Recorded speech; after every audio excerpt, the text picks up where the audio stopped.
এটা কি করলেন? যে আমার নেশার দিকে চোখ তুলে তাকানোর সাহস করবে তাদের সবার এই অবস্থাই হবে। মানে মানে এই মাফিয়া খুব করে নিজের জিনিসে যত্ন রাখতে জানে। মাফিয়া? এই যে কি করলো নেশা? কয়েকটা লোকের হাত থেকে বাঁচতে একটা মাফিয়ার কাছে সে আশ্রয় চেয়েছিল, আর পুরো রাত সে একটা মাফিয়ার সাথে ছিল। পুরো পৃথিবীর নেশার চারদিক ঘুরছে, পৃথিবীর রং ঝাপসা হয়ে আসছে। ধীরে ধীরে সে লুটিয়ে পড়ল, কিন্তু মাটিতে পড়ার আগে এক হাত তার কোমর জড়িয়ে ধরল। সে হাতের মালিক বাঁকা হেসে বলল, মাত্র এইটুকুতেই অজ্ঞান? এটা তো ট্রেলার ছিল, এখনো তো এই সাফারের নেশার সম্মুখীন হওয়া বাকি। নেশা মাম্মা, পাপা, মাম্মা। এদিকে নেশার ডাক শুনে কুয়াশা তাড়াতাড়ি করে নিজের রুম থেকে বের হলো। কুয়াশাকে দেখে নেশা দৌড়ে গিয়ে তাকে জড়িয়ে ধরলো। মাম্মা, ও মাই গড, কতদিন পর তোমাকে দেখেছি। এতদিন তোমাকে খুব মিস করেছি মাম্মা। কুয়াশাও মেয়েকে জড়িয়ে ধরলো, তার চোখ ছলছল করছে। মিস করলে এইভাবে না বলে চলে যেতে না। জানিস কতটা ভয় পেয়ে গেছিলাম আমি। ও মাম্মা, তোমার কি মনে হয় আমি যদি পাপাকে বলে যেতাম তাহলে কি সে আমাকে একা একা ছাড়তো? ঠিক তার ওই গার্ডসগুলোকে আমার পিছু পিছু পাঠাতো, তাই না বলেই যেতে হয়েছে। তাই বলে এইভাবে? তো তোমার কি মনে হয় পাপা জানে না আমি কোথায় গিয়েছি? দেখো, ঠিক সে আমাকে খুঁজে বের করেছিল। হ্যাঁ, তা তো করেছিলামই। সম্রাটের গলা শুনে তারা সামনে তাকে দেখে সম্রাট দাঁড়িয়ে। নেশা মাকে ছেড়ে দৌড়ে গিয়ে সম্রাটকে জড়িয়ে ধরলো। কিন্তু তবুও আমি তোকে একা ছেড়েছি, কারণ তুই স্বাধীনতা চেয়েছিস, আমি দিয়েছি। তবে এটাই ফার্স্ট অ্যান্ড লাস্ট টাইম, ওকে? আর কখনো যেন এরকমটা না হয়। ওকে ওকে পাপা। তাই এই কয়দিন কেমন কাটালি সিলেটে? সত্যি পাপা, ফ্রিডম যে এতটা সুন্দর হয় সেটা আমি এই প্রথম বুঝলাম। কিন্তু তার মধ্যেও তোমাদের আমি খুব মিস করেছি জানো তো। আর কখনো তোমাদের ছেড়ে কোথাও যাব না, promise. Okay my little princess, আমিও তোকে আর কখনো একা ছাড়ছি না। হলো তোমাদের দুই বাবা মেয়ের ভালোবাসা। এখন যা, গিয়ে তাড়াতাড়ি ফ্রেশ হয়ে খেতে আয়, জলদি যা। উফ পাপা, বলো তো, সব সময় পাপ্পা মেয়ের ভালোবাসার মধ্যে মাম্মারা ভিলেন হয়ে কেন ঢুকে পড়ে? কুয়াশা নেশা নাক টেনে দিয়ে বলল, তোমাদের দুই পাপা মেয়েকে সোজা করতে মাম্মামকে তো ভিলেন হতেই হবে। এইবার যা তাড়াতাড়ি। ওকে, যাচ্ছি। এদিকে মন খারাপ করে নেশা উপরে নিজের রুমে চলে গেল। সম্রাট পকেটে হাত রেখে মেয়ের যাওয়ার দিকে তাকিয়ে রইল। মেয়েটা বড় হয়ে গেছে, একা একা স্বাধীনতার খোঁজে বেরিয়ে পড়েছে। নেশা রাস্তার পাশ দিয়ে হাঁটছে, তার পেছনে চারটা হনুমান মার্কা বডিগার্ডও।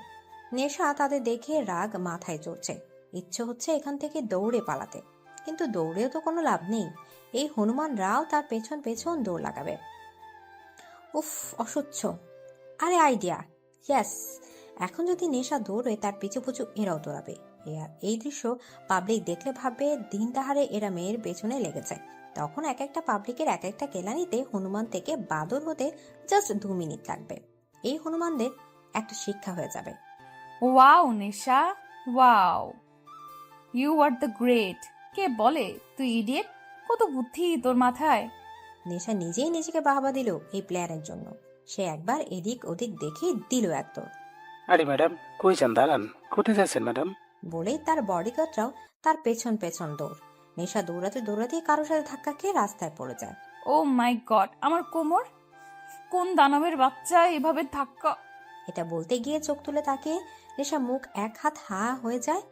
এ তো suffer. Oh my god, what a handsome look! নীল শার্টের উপর কালো ব্লেজার, চোখে কালো সানগ্লাস, কানে ইয়ারফোন, ড্যাশিং হেয়ার, পকেটে হাত দিয়ে সেই অ্যাটিটিউড নিয়ে তার দিকে তাকিয়ে আছে। কিন্তু নেশা বেশিক্ষণ আর সাফারকে দেখতে পারল না, কারণ তার আগে সাফারের বডিগার্ডরা নেশার দিকে বন্দুক তাক করেছে, আর নেশার গার্ডরা তাদের দিকে। এদের পজিশন দেখে মনে হচ্ছে এই মুহূর্তে তৃতীয় শুরু করার জন্য তারা প্রস্তুত।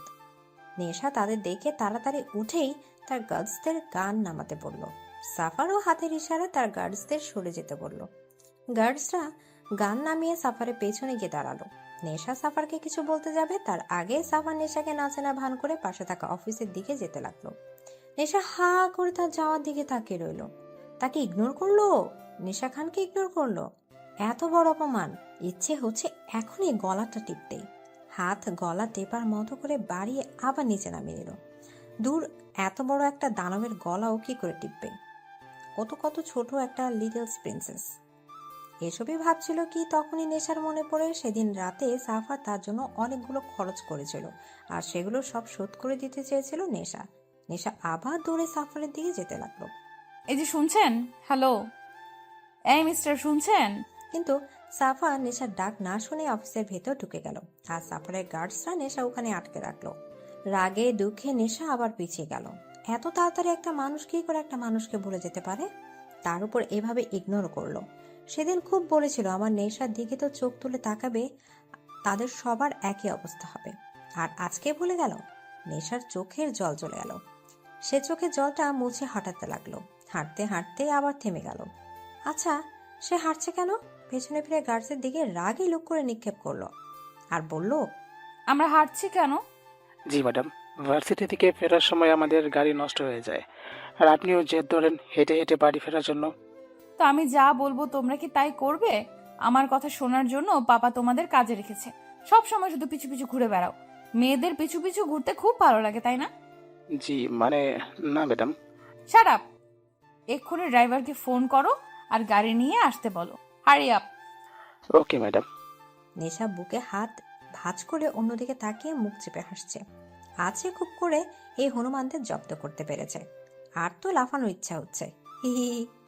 লিফট খুলতে সাফার ওখান থেকে বেরিয়ে সামনের 104 নম্বর ওয়ার্ডে ঢুকে পড়ে।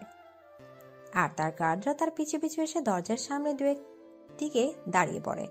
রুমের মধ্যে বড় টেবিলের দুপাশে বেশ কয়েকজন নামকরা বিজনেসম্যান বসে আছে। সাফার সোজা টেবিলের মাথায় গিয়ে দুহাত টেবিলে গিয়ে একটু বুকে দাঁড়ায়। এদের সবাইকে সাফারের লোক ভয় দেখিয়ে এখানে এনেছে। বিজনেসম্যানদের মধ্যে একজন বলে উঠল, আমরা সবাই আপনার ডিল অ্যাকসেপ্ট করলাম, শুধু আমাদের ফ্যামিলি যেন কিছু না হয়। অবভিয়াসলি আমি আপনাদের ওপর সন্তুষ্ট থাকলে আপনারাও আপনাদের ফ্যামিলি নিয়ে সন্তুষ্ট থাকবেন। শুধু সম্রাট খানকে টপ বিজনেসম্যান থেকে পথের ভিখিরি বানাতে হবে। মার্কেটে ওনার ছোট বড় যত শেয়ার আছে সবগুলোকে ফার্স্ট আউট করতে হবে, সবগুলোর সেল ডাউন করতে হবে। আর এই জন্য আপনারা যা করার তাই করুন, আর আপনাদের প্রয়োজনীয়তা মিটিয়ে দেওয়ার দায়িত্ব আমার। সাফা টেবিল থেকে হাত উঠিয়ে সোজা হয়ে দাঁড়িয়ে ব্লেজার ঠিক করতে করতে বলে, এনিথিং এলস? আপনি এত বড় একজন মাফিয়া হয়ে বিজনেসম্যান সম্রাট খানের ক্ষতি কেন চান? ওনার সাথে আপনার কি শত্রুতা? এদিকে একজন খুব উৎসাহ নিয়ে জানতে চাইলো। সাফার আবার খুব জোর টেবিলে 2 হাত রেখে দাঁতে দাঁত চেপে বলল, যা করতে বলা হয়েছে আপনি শুধু সেটুকুতেই মন দিন। বেশি এক্সাইটমেন্ট আপনার জন্য খুব খারাপ হতে পারে। সাফারের ভয়ঙ্কর রূপ দেখে সবাই দমে গেল। সাফার একবার সবার দিকে চোখ বুলিয়ে সোজা হয়ে দাঁড়িয়ে আছে। নিজের ব্লেজার ঠিক করতে করতে রুম থেকে বেরিয়ে গেল। সাফার অফিস থেকে বেরোতেই তাড়াতাড়ি গার্ডস এসে গাড়ির দরজা খুলে দিল। সাফার গাড়িতে বসতেই গার্ডসরা কার স্টার্ট দিল। গাড়ি চলতে চলতে হঠাৎ মাঝ রাস্তায় থেমে যায়। সামনে কতগুলো সাদা গাড়ি এসে দাঁড়িয়েছে। গাড়িগুলো দেখে সাফারের ঠোঁটে বাঁকা হাসি ফুটে উঠল। গার্ড এসে গাড়ির দরজা খুলে দিতেই সাফার গাড়ি থেকে নেমে সামনে যায়। সম্রাট পকেটে হাত রেখে গাড়ির সামনে দাঁড়িয়ে আছে। সাফার সম্রাটের সামনে যেতে সম্রাট বলে ওঠে, খুব ভালোই চাল চলেছো, কিন্তু একটা কথা কান খুলে শুনে রাখো, এই সম্রাট এমনি এমনি এত দূর আসেনি। নিজের বিজনেস কিভাবে হাতে রাখতে হয় তা আমি খুব ভালো করেই জানি। ট্রাই করতেই পারেন, কিন্তু সাফার চৌধুরীর হাত থেকে আপনার মুক্তি নেই। তিলে তিলে শেষ করব আপনাকে। আমার বাবার খুনের প্রতিশোধ খুব নিখুঁতভাবেই নেব আমি। গম্বুজ ভুল করেছিল, আমি তার শাস্তি দিয়েছি শুধু। আর সেই শাস্তির পরিণামটা এখন আপনাকে ভুগতে হবে। ভুলে যেও না, আমিও একসময় এই কালো দুনিয়ার কিং ছিলাম। ওই কালো দুনিয়া থেকে বেরিয়ে এসেছি বলে যে সবকিছু ভুলে গেছি তেমনটা একদম ভেবো না। ছিলেন হয়তো আপনি কিং, কিন্তু এখন এই দুনিয়ার কিং আমি। আর এই কিং কি করে নিজের প্রতিশোধ নেয় সেটা এখন দেখবেন আপনি। Just wait and watch. বলেই সাফার 2 হাত দুলাতে দুলাতে ওখান থেকে চলে আসে। সম্রাট সাফার যাওয়া থেকে তাকিয়ে রইল। একসময় সে কুয়াশাকে কথা দিয়েছিল যে এই দুনিয়ায় সে আর ফিরবে না, কিন্তু তার অতীত তাকে আবার ওই দুনিয়ায় টেনে নিয়ে যাচ্ছে। কুয়াশা নেশা খাইয়ে দিচ্ছে আর নেশা বকবক করছে। জানো মাম্মা, আজ না ভার্সিটি থেকে ফেরার সময় ওই লোকটার সাথে দেখা হয়েছিল। কোন লোকটা? আরে বলেছিলাম না যে সেদিন রাতে আমাকে লিফট দিয়েছিল, উনি। তুই তো বলেছিলি ও একটা মাফিয়া। হ্যাঁ তাই তো, কিভাবে আমার সামনেই থাক ওই বাজে লোক দুটোর বুকে গুলি মেরে ফুটো করে দিয়েছিল। বেশ করেছে, কি রকম আমার দিকে বাজে নজরে তাকাচ্ছিল, পারলে আমার উপর উঠে যেত, ইচ্ছে করছিল ওখানে মাথায় গুলি মেরে খুলি উড়িয়ে দিই। তবে আমার কাজটা উনি করে দিয়েছিলেন, ভালোই হলো তাই না? মানুষ খুন করা ভালো কি করে হলো? আর দেখা হলো, কি বললেন উনি? ধুর, এটাই সমস্যা, কিছুই তো বললেন না উনি, ফুল ইগনোর করে চলে গেলেন। হয়তো মনে নেই তোর কথা। মনে নেই মানে? মনে থাকবে না কেন? এই আমি যদি 1 ঘন্টা একজনের সাথে থাকি, তবে তার কাছে আমি অমর বকবকানির নামে চিরস্মরণীয় হয়ে থাকি। আর সেখানে তো ওনার সাথে পুরো 1 রাত বকবক করেছি। তাহলে এত তাড়াতাড়ি উনি কি করে আমায় ভুললেন? আচ্ছা, ভুলেছে তো ভুলেছে, এতে কি বা আসে যায়? আসে যায়, অনেক কিছুই আসে যায়। মানে? মানে আমি কিছু জানি না, তবে ওনার ইগনোর কেন জানি আমি কিছুতেই মেনে নিতে পারছি না। কথাটা শোনার সাথে সাথে কুয়াশার বুক ধক করে ওঠে। কি বলছে নেশা? তাহলে নেশা শেষে একজন মাফিয়ার? আর কিছু ভাবার আগে কোথা থেকে সম্রাট এসে ডাইনিং টেবিলে নেশার পাশে এসে বসে। কি কথা হচ্ছিল শুনি? কিছু না বাবা, তুমি এতক্ষণ কোথায় ছিলে? এই তো এখানেই। সো মিসেস খান, শুধু কি মেয়েকেই খাওয়াবেন নাকি আমাকে একটু ভাগ দেবে? কেন হবে না, এই তো দিচ্ছি। বলে সম্রাটের জন্য খাবার খুলতে যাবে, তখনই সম্রাট বলে ওঠে, আরে এ কি করছো? আমি নিজে খাচ্ছি না, আমাকেও খাইয়ে দাও। কি, আপনি কি ছোট বাচ্চা যে আপনাকে খাইয়ে দিতে হবে? বারে ছোট বাচ্চা নই তো কি হয়েছে, তোমার স্বামী তো। মেয়ের সামনে কি শুরু করলেন বলুন তো? ওমা, প্রিন্সেস আছে তো কি হয়েছে? এত আবার ফুর্তি তোমার ভালোবাসা? নেশা খিটখিটি হাসতে লাগলো। আপনি চুপ করবেন? Okay little princess, close your eyes. তোমার মাম্মাস লজ্জা পাচ্ছে। ওকে। নেশা জলদি নিজের চোখ কটকট করে বন্ধ করে নিল। এবার তো কোনো প্রবলেম নেই, এবার দাও তো, খুব খিদে পেয়েছে। উফ, এরা বাবা মেয়ে দুই এক। কুয়াশা 1 ঘন্টা রাগ নিয়ে সম্রাটকে খাইয়ে দিল, আর সম্রাট কুয়াশার রাগে লুক দেখে একটু হেসে চোখ টিপ দিল। এদিকে নেশার রেস্টুরেন্টে বন্ধুদের সাথে বসে আছে, আর তার গার্ডসরা কিছু দূরে দাঁড়িয়ে আছে। তারা টুকটাক কথা বলছে আর লাঞ্চ করছে। এমন সময় তার এক ফ্রেন্ড বলে উঠল, হে গাইস, ছেলেটাকে দেখ, হোয়াট এ হ্যান্ডসাম, ইচ্ছে হচ্ছে টুপ করে গিলে ফেলি। তার কথা শুনে নেশা পেছনে তাকালো। ও মাই, যে সাফার! সাফার তার গার্ডদের নিয়ে রেস্টুরেন্টে ঢুকছে। ও রেস্টুরেন্টে কি করছে? মাফিয়া মানুষ কি এখন তাদের সাথে একই রেস্টুরেন্টে বসে লাঞ্চ করবে নাকি?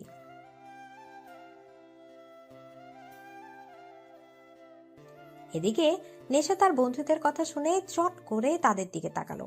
কি খারাপ নজর! ইচ্ছে করে সব নুডলস ওদের মাথায় ঢালে। এরা যে তার বন্ধু ভাবতে নেশা গা গুলে যাচ্ছে। কিরকম একটা ছেলের সম্পর্কে কমেন্ট করেছে, তার উপর আবার সাফারকে। সাফারকে নিয়ে বলা কোনো কথাই তার সহ্য হচ্ছে না। রাগে গা জ্বলে যাচ্ছে তার। সাফার রেস্টুরেন্টের ভেতর ঢুকে নেশার সামনে সিটে গিয়ে দাঁড়ায়, আর তার গার্ডরা সেই সিটে বসে থাকা একটা লোকের দিকে বন্দুক তাক করে। সাফারকে ওখানে দাঁড়াতে দেখে সিটে বসে থাকা একজন লোক ভয়ে ভয়ে উঠে দাঁড়ায়। সাফার সবকিছু সহ্য করতে পারলেও ধোঁকা সহ্য করে না। আমার সব ডিটেলস, আমার গোপনে সম্রাট খানকে দেওয়ার মতো ধোঁকা দিয়েছিস তুই আমাকে, আর শাস্তি খুব ভয়ানক হবে। সরি স্যার, এবারের মতো ক্ষমা করে দিন, আর এরকম হবে না। এবারের মতো ক্ষমা করে দিন প্লিজ স্যার, প্লিজ। সাফারের কাছে একটা ভুলই তার ফার্স্ট অ্যান্ড লাস্ট ভুল হয়। সাফার অন্যদিকে তাকায়। Shoot him.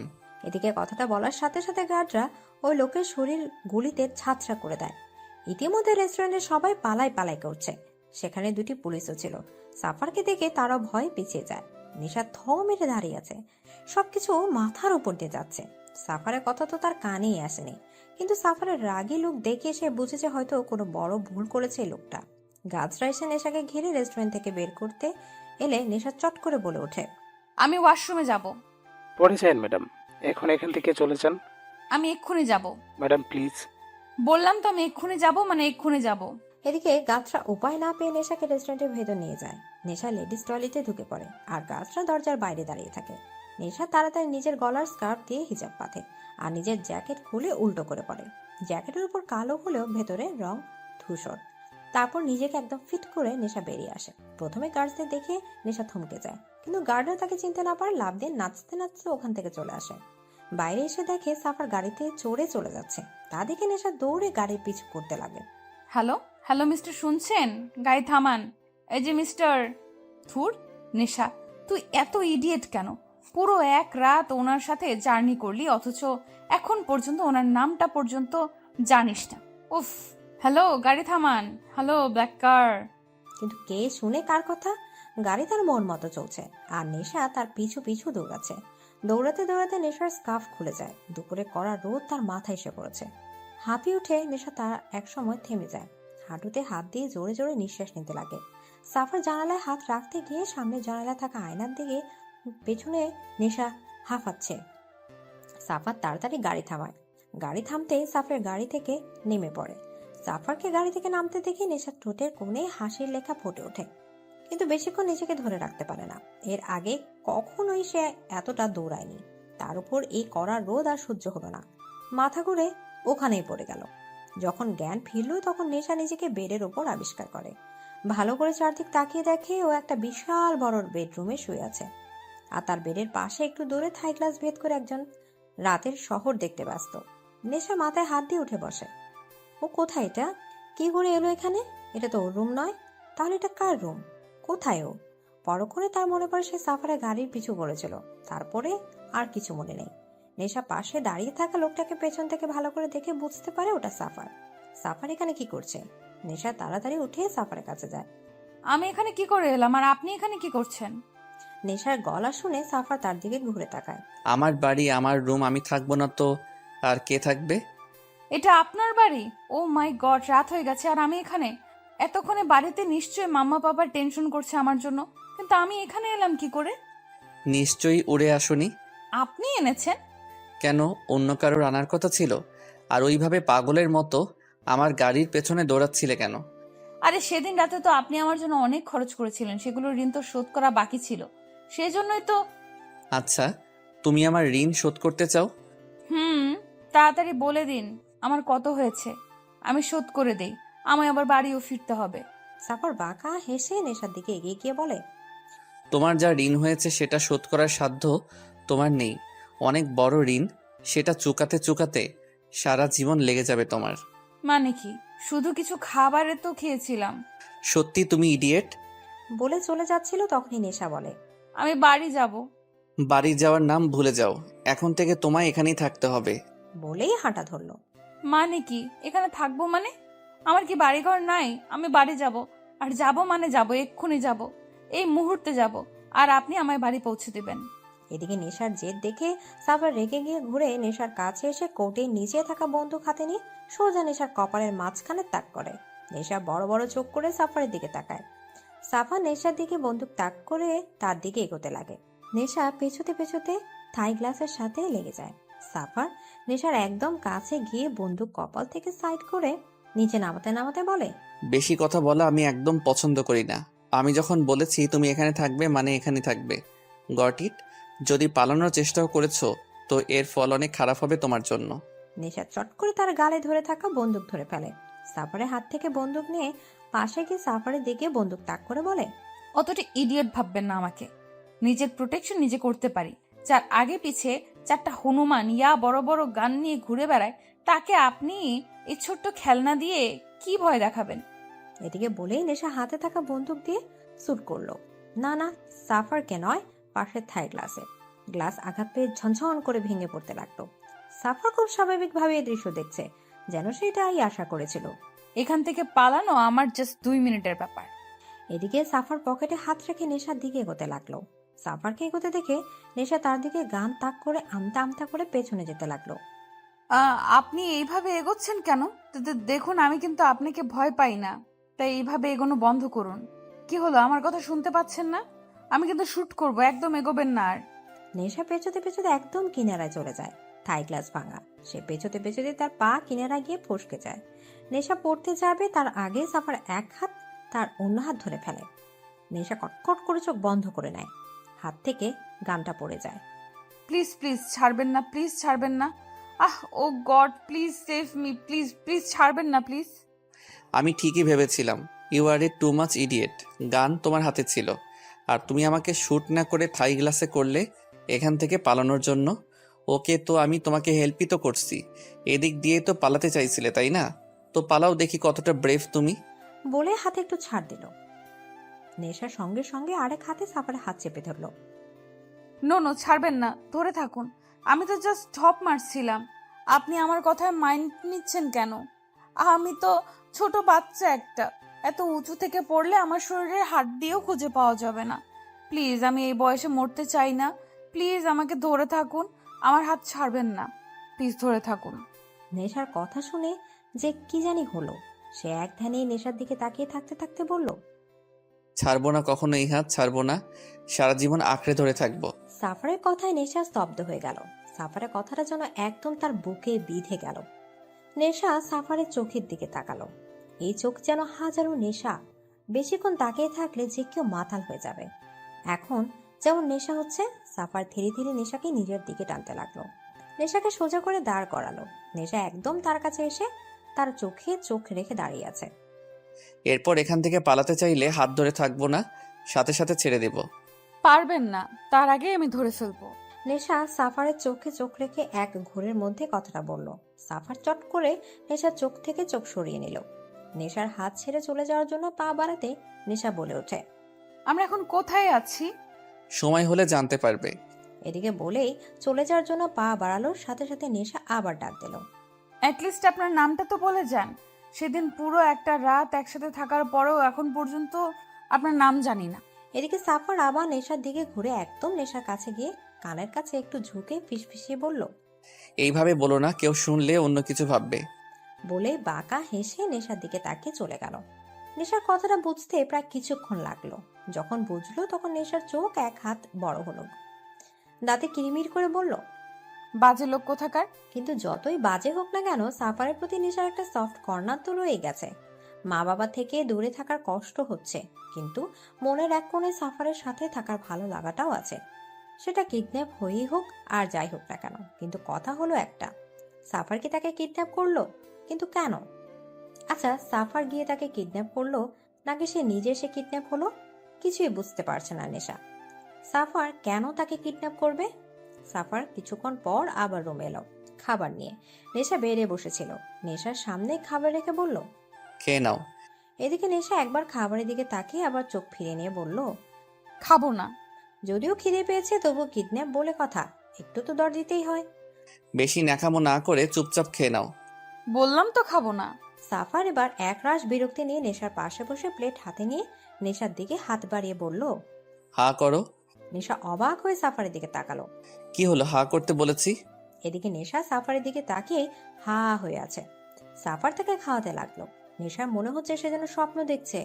এই মুহূর্তে সে শুধু সাফারকেই দেখছে। তার খুব ইচ্ছে হচ্ছে এই মুহূর্তটাকে আটকে রাখার, ঘড়ির কাঁটাগুলো খুলে রাখার, যেন সময়টা এখানে আটকে থাকে।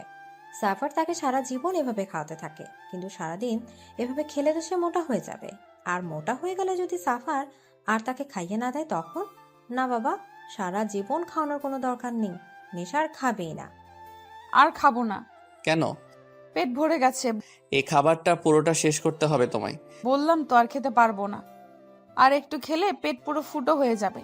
এই মেয়ে শোনো, তোমাকে এখানে তুলে আনা হয়েছে, শ্বশুরবাড়ি আসনি যে আদর করে খাওয়ানো হবে। কিন্তু আপনি তো সেটাই করছেন। সাফা থতমত খেয়ে গেল। কি বলবে বুঝতে না পেরে প্লেট রেখে উঠে দাঁড়ালো। তুমি খাও আর না খাও তাতে আমার কিছু যায় আসে না। বলেই চলে গেল। নেশা সাফারে যাওয়ার দিকে কিছুক্ষণ তাকিয়ে থেকে বেডে গিয়ে কম্বল গায়ে জড়িয়ে গুটি সুটি মেরে শুয়ে পড়ল। সকালে নেশার খুব তাড়াতাড়ি ঘুম ভেঙে গেল। নেশা আড়মোড়া ভেঙে উঠে রুর দিকে পা বাড়ালো, বারান্দার দিকে। সকালের দৃশ্যটা কত সুন্দর। চারদিক পরিবেশ দেখতে দেখতে নেশা পাশে বারান্দার চোখ পড়তে দেখে সাফার তার দিকে এক নজরে তাকিয়ে আছে। সাফারকে দেখে নেশা আটকে উঠল। এলোমেলো চুল, ঘুম ঘুম চেহারা, গায়ে একটা গেঞ্জি মাত্র। নেশার বুক ধক করে উঠল। ঘুম থেকে ওঠা মানুষকে যে এতটা সুন্দর লাগে তা নেশার জানা ছিল না। অন্যদিকে সাফারে যেন নেশার নেশা ধরে যাচ্ছে। এই মেয়ে তাকে একদিন ঠিক পাগল করে ছাড়বে। এই মেয়ের প্রত্যেকটা রূপে নেশায় পড়ে সাফার। সদ্য ঘুম থেকে ওঠা নেশাকে দেখে সাফার ইচ্ছে হচ্ছে এখনই কাছে গিয়ে জড়িয়ে ধরে একটু আদর করে দেয়। সাফা দৃষ্টি নেশা দম বন্ধ করে দিচ্ছে, তাই ও তাড়াতাড়ি বারান্দা থেকে চলে গেল। রুমে এসেই যেন সে দম নিল, আর কিছু না ভেবে সোজা ওয়াশরুমে ঢুকে পড়ল। নেশা বেডের উপর টাওয়াল পরে বসে আছে। ওয়াশরুমে ঢোকার সময় তার মনেই ছিল না যে এখানে তার ড্রেস নেই। এখন এই টাওয়াল ছাড়া কিছু পরারও নেই। নেশা তার ড্রেস ধুয়ে শুকাতে দিয়েছে। শুকাতেই ওটা পরবে, কিন্তু ততক্ষণ তাকে এইভাবেই বসে থাকতে হবে। এমন সময় দরজা খোলার শব্দে নেশা বেড থেকে লাফিয়ে উঠে বেডশিট টেনে শরীরে জড়িয়ে নেয়। সাফার রুমে ঢোকার নেশার দিকে তাকাতে থমকে যায়। এই মেয়ের আবার কি হলো? এভাবে বেডশিট জড়িয়ে রেখেছে কেন শরীরে? এই মেয়ে পাগল নাকি? এইভাবে বেডশিট জড়িয়ে রেখেছো কেন? সাফারের কথায় নেশার রাগ চরম পর্যায়ে উঠল। সে সাফারের দিকে এগোতে এগোতে বলল, যখন কিডন্যাপ করতে পারেন না তখন কিডন্যাপ করতে কে বলেছিল শুনি? তুলে এনেছেন অথচ এটা জানেন না যে যাকে তুলে নিয়ে যাচ্ছি তার জন্য ড্রেসের প্রয়োজন হয়। নেশার চড়া গলা শুনে সাফার রেগে দাঁতে দাঁত চেপে বলে, হোয়াট দ্য? আপনার ওয়াদ্দা আপনার কাছে এদিকে আর কিছু বলার আগে নেশার পা লেগে বেডশিট পড়ে যায়। নেশা চমকে উঠে নিজেকে আড়াল করতে সাফারকে গিয়ে জড়িয়ে ধরে। এই পুরো ঘটনায় সাফার পুরো থ মেরে গেছে। তার বুকের মাঝে থাকা নেশা তার হার্টবিট শুনতে পাচ্ছে। যে মেয়ে ধীরে ধীরে তার নেশায় পরিণত হচ্ছে, আজ সেই মেয়ে শুধু একটা টাওয়াল পরে তাকেই জড়িয়ে ধরেছে। এই মুহূর্ত নিজেকে সামলানো সব থেকে কঠিন।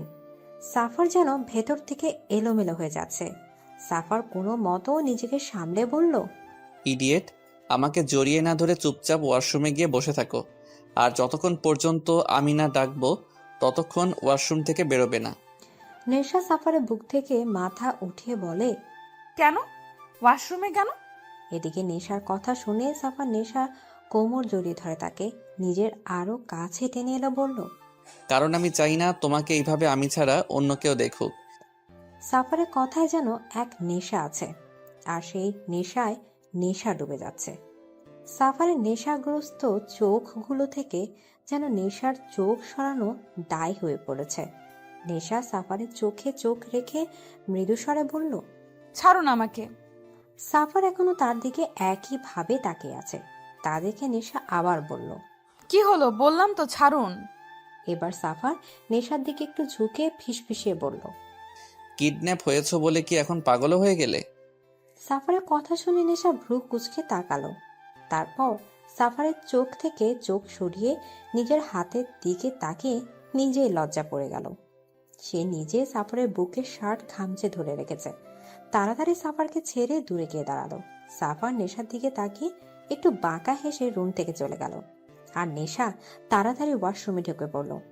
এই বাড়িতে আনাচে কানাচে যতগুলো গার্ডস আছে, হুট করে যদি একজন রুমে ঢুকে পড়ে তো কেলেঙ্কারি হয়ে যাবে। এদিকে সাফার শপিং মলের মাঝখানে দাঁড়িয়ে আছে। কিছুক্ষণের মধ্যে সাফারের গার্ডসরা মল পুরো ফাঁকা করে। দোকানদাররা সবাই ভয়ে ভয়ে সব ড্রেস বের করে দেখাচ্ছে, কিন্তু সাফার বুঝতে পারছে না কিনবে কোনটা। কোনটা পরলে নেশার সব থেকে বেশি সুন্দর লাগবে। তার মতে নেশা যে ড্রেসই পরুক না কেন সেই ড্রেস সুন্দর হয়ে ওঠে। তাই সাফারের সামনে থাকা সব ড্রেসই প্যাক করে দিতে বলল। সাফার মল থেকে বেরোবে এমন সময় তার চোখ গেল একটা লাল শাড়ির দিকে। পুরো শাড়িটা লাল রঙের। এই শাড়িতে নেশাকে কল্পনা করতে সাফারের এক অন্যরকম অনুভূতি কাজ করছে। সাফার ওই শাড়িটাও নিয়ে নিল। সাফার রুমে এসে দেখে রুমে কেউ নেই। এই মেয়ে সত্যি সত্যি এতক্ষণ ধরে ওয়াশরুমে ঢুকে আছে। গার্ডসরা এসে সব প্যাকেট রুমে রেখে গেল। সাফার গিয়ে ওয়াশরুমে দরজা নক করলো। নেশা, নেশা, এতক্ষণে আপনার ডাকার সময় হলো? সে কখন থেকে ওয়াশরুমে ঢুকে আছি। আমার কি খিদে টিতে পায় না নাকি? ইডিয়েট, কথা না বলে বেরিয়ে এসো। আমি অতটাও ইডিয়েট নই যে এই অবস্থায় বেরিয়ে পড়ব। রুমে আমার ড্রেস শুকোতে দেওয়া আছে, সেটা আমাকে এনে দিন। What the? আমাকে কি তোমার সার্ভেন্ট বলে মনে হয়? জি না, একজন কিডন্যাপার, যে কি ভালো মতো কিডন্যাপও করতে পারে না।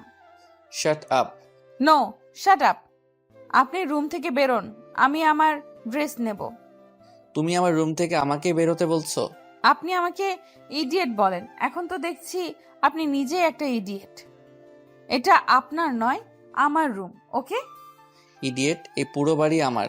বাড়িতে থাকা প্রত্যেকটা রুম আমার, আর রুমের মধ্যে থাকা প্রত্যেকটা জিনিস আমার। আর ওই ওয়াশরুমের ভেতরে থাকা তুমিও।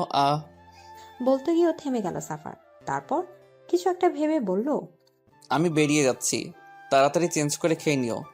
বলেই সাফার রুম থেকে বেরিয়ে গেল। আর নেশার সাথে সাথে ওয়াশরুম থেকে বেরিয়ে এলো। বেডের উপর চোখ পড়তে তার চোখ প্রায় চড়ক গাছ। পুরো বেডে কতগুলো ব্যাগ দিয়ে ভর্তি। নেশা গিয়ে ব্যাগ খুলে দেখে প্রত্যেকটা ব্যাগে বিভিন্ন ধরনের ড্রেস আর তার প্রয়োজনীয় অনেক জিনিসই আছে। দেখে মনে হচ্ছে এই জিনিসগুলোকে কিডন্যাপ করে এনেছে, কিন্তু নেশা বুঝতে পারছে না। আসলে কি সে কিডন্যাপ হয়েছে? কিডন্যাপ হলে কি মানুষের এত আরামে রাখা হয়? তার জন্য পুরো দোকান কিনে ফেলেছে মনে হয়। আচ্ছা, সাফার এসব কেন করছে? কেন তাকে এখানে এভাবে আটকে রেখেছে? আর তার জন্য এসবই বা কেন করছে? তাহলে কি সাফারও তাকে... ধুর, এসব কি ভাবছে নেশা? পাগল হয়ে গেল না তো? সাফারের মতো একটা মাফিয়া তার মতো ইডিয়েটকে কেন? উফ, আর ভাবতে ভালো লাগছে না। পাগল হয়ে যাবে নেশা। নেশা তাড়াতাড়ি একটা গাউন নিয়ে চেঞ্জিং রুমে চলে গেল। রাস্তায় সাফারের গাড়ির একদম সামনে সম্রাটের গাড়ি দাঁড় করানো। সাফার আর সম্রাট দুজনে মুখোমুখি। সম্রাট আজ চুপসে গেছে। মেয়ের চিন্তা থেকে তাকে কুড়ে কুড়ে খাচ্ছে। কথায় আছে কি করছে কিচ্ছু জানে না। অন্য কোনো দিন সম্রাট মাত্র কয়েক ঘন্টা নেশার লোকেশন বের করে ফেলত, কিন্তু এবার তারও কোনো চিহ্ন নেই। আজ খুব অসহায় লাগছে নিজেকে তার। তার মধ্যে সাফার তার চারদিকে ঘিরে আছে, যেন কোনো সময় সে কিছু করে ফেলতে পারে। সাফারকে সে খুব ভালো করেই চেনে। একবার যখন বলেছে সে তাকে ধ্বংস করবে, তো এর শেষ পর্যন্ত সাফার হাল ছাড়বে না। আর তার নেটওয়ার্কও অনেক বড়। সম্রাট দুদিকেই ফেসে গেছে। একদিকে মেয়ের শোক, অন্যদিকে সাফারের হুমকি তাকে দুমড়ে মুচড়ে দিচ্ছে। কিন্তু অত সহজে সে ভেঙে পড়বে না। তার এখন প্রয়োজন সবকিছু ছেড়ে তার মেয়েকে খোঁজা। শত্রু তো আর কম নেই, সবাই উৎপেতে রয়েছে। মেয়ের নিখোঁজটা বুঝি খুব বেশি ভাবাচ্ছে আপনাকে? তুমি কি করে জানলে আমার মেয়ে নিখোঁজ? ওহ কামন, বয়স হয়েছে আপনার, তাই হয়তো ভুলে এই শহরে কিং আমি। আমার থেকে কোনো খবরই আড়াল হয় না। আপনাকে দেখে বোঝা যাচ্ছে আপনি খুব বেশি ভেঙে পড়েছেন। আমাকে অতটা দুর্বল ভেবো না সাফার। নিজের মেয়েকে কিভাবে সেভ করা যায় তা আমি খুব ভালো করেই জানি। ইয়া, ভুলিনি আমি। All the best for your journey. বলে বাঁকা হেসে নিজের সানগ্লাস চোখে দিয়ে হেলতে দুলতে ওখানে চলে গেল। সম্রাট সাফারে যাওয়ার দিকে তাকিয়ে রইল। তার মনে এখন শুধু নেশার কথাই চলছে। কোথায় আছে, কি করছে, কিছুই বুঝতে পারছে না। সাফারকেও তার সুবিধের মনে হচ্ছে না। নিশ্চয়ই তার দুর্বলতার সুযোগ নেবেও। অন্যদিকে কুয়াশাও ভেঙে পড়েছে, তাকেও যে সামলাতে হচ্ছে। রাতের বেলা সাফার নিজের রুমে ঢুকতে গিয়েও থমকে গেল। নিজের রুম থেকে সরে নেশার রুমে গিয়ে ঢুকলো, কিন্তু রুমে কোথাও নেশা নেই। তা দেখে সাফার একবার চারদিকে ভালোভাবে দেখলো, কোথাও নেই নেশা। গেল কোথায়? এখান থেকে পালানোর তো কোনো পথ নেই। তখনই সাফার নজর গেল বারান্দার দিকে। নেশা আকাশের দিকে এক দৃষ্টিতে তাকিয়ে রয়েছে। সাফার গিয়ে তার পাশে দাঁড়ালো। মন খারাপ? মাম্মা পাপার কথা খুব মনে পড়ছে। তারা নিশ্চয়ই খুব টেনশন করছে। প্লিজ একবার তাদের সাথে কথা বলতে দিন না আমাকে।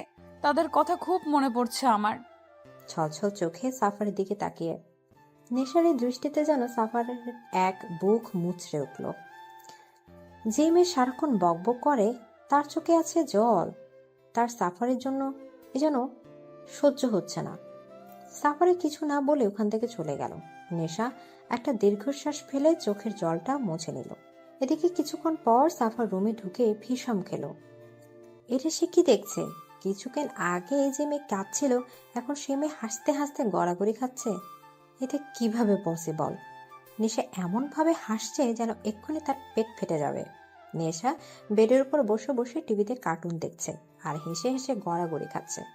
সাফার চোখ মুখ কুঁচকে নেশার পাশে গিয়ে বসলো। এতে নেশার যেন কোনো খেয়ালই নেই, সে তো হাসতেই ব্যস্ত।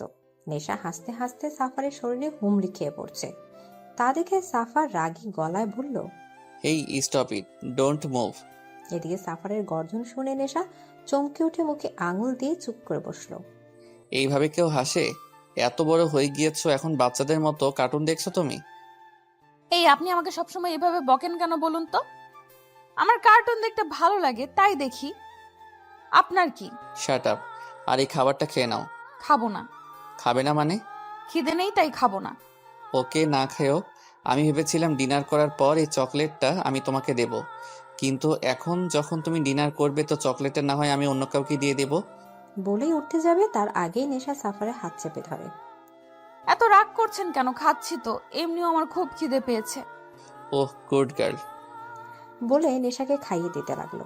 খাওয়া শেষে নেশা চকলেট খাচ্ছে আর বকবক করছে, আর সাফার নেশার দিকে তাকিয়ে মুগ্ধ হয়ে তার বকবক শুনছে। আচ্ছা, আপনি আমাকে কিডন্যাপ করেছেন, কিন্তু আমি কিডন্যাপের কোনো ফর্মুলাই দেখতে পাচ্ছি না। কাউকে কিডন্যাপ করলে তাকে চেয়ারে দড়ি দিয়ে বেঁধে রাখি, কিন্তু এখানে তো আমি কত আরামে আছি, কোনো কিডন্যাপ ভাবই নেই। কেন? তুমি কি সত্যিকারে কিডন্যাপ হতে চাও নাকি? আসলে কি বলুন তো, কিডন্যাপ তো তাদেরই করে যারা স্পেশাল হয়, আর এখন আমিও কিডন্যাপ হয়েছি, মানে আমিও স্পেশাল। নিজেকে স্পেশাল মনে করার ফিলিংস কি স্ট্রং, তাই না? তুমি কি কোনো কথাই সিরিয়াসলি নিতে পারো না? নেই তো, আমার স্বপ্নটাকে আমি অনেক সিরিয়াস ভাবে নেই। তোমার স্বপ্ন? তা কি স্বপ্ন তোমার? আমার স্বপ্ন কোনো একদিন এক রাজকুমার বাইকে চেপে এসে আমাকে নিয়ে যাবে। বাইকে চেপে? কিন্তু আমি যতদূর জানি রাজকুমার সবসময় ঘোড়ায় চেপে আসে। ওহো, ওটা সবার স্বপ্ন হয়। আমার স্বপ্ন আমার রাজকুমার বাইকে চেপে আসবে। এসব বড় বড় গাড়ি, গার্ড, রেপুটেশন এসবের মধ্যে না। আমি দেবে গেছি, আমি চাই খোলা আকাশে উঠতে, বাইকে বসে পুরো দুনিয়া উপভোগ করতে। নেশার কথা শুনে সাফার এক দৃষ্টি তার দিকে তাকিয়ে রইল। কতটা ইনোসেন্ট একটা, কিরকম একটা মোহ ফেলে দিচ্ছে তাকে। নেশা নামক মোহটা এখন সব সময় সাফারের চারদিকে জড়িয়ে রয়েছে। মেয়ের নেশা গেছে সাফারের, সত্যি খুব কঠিন জিনিস। না চেয়ে ওই নেশার মাতাল হতে ইচ্ছে করে। নেশা সাফারকে এভাবে তাকিয়ে দেখে ভ্রু নাচিয়ে বলল, কি হলো? কি কি দেখছেন এইভাবে? সাফার কিছু না বলে এক হাত নেশার গালে রেখে বুড়ো আঙুল দিয়ে ঠোঁটের কোণে লেগে থাকে চকলেট মুছে দিল। নেশা সাফারে এমন স্পর্শে কেঁপে উঠল। সাফারের চোখের নেশা তাকে ঘায়েল করছে। সে নেশায় ডুবে যেতে চাইছে। হঠাৎ করে সাফার নেশাকে কোলে তুলে নিল। নেশা অবাক হয়ে সাফার গলা জড়িয়ে ধরল। সাফার নেশাকে বেডে ভালো করে শুইয়ে দিয়ে গায়ে কম্বল জড়িয়ে দিয়ে মাথার হাত বুলাতে বুলাতে বলল, ঘুমিয়ে পড়ো। কিন্তু নেশা এইভাবে সাফারের দিকে তাকিয়ে রইল। তা দেখে সাফার নেশার কপালে এক চুমু এঁকে দিল। এতে লজ্জায় নেশা চোখ বুজে ফেলল। সাফার বাঁকা হেসে সেখান থেকে চলে গেল। নেশা সে সকাল থেকে চেঁচাচ্ছে তার ওয়াশরুমে পানি নেই বলে, কিন্তু কেউ তার কথা কানে নিচ্ছে না। সাফারও না জানে কি করছে, যে সকাল থেকে এখনো নেশা রুমেই আসেনি। নেশা এবার একটু রাগ করে রুমের বাইরে গেল। দরজা দুদিকে দুটো গার্ড দণ্ডায়মান।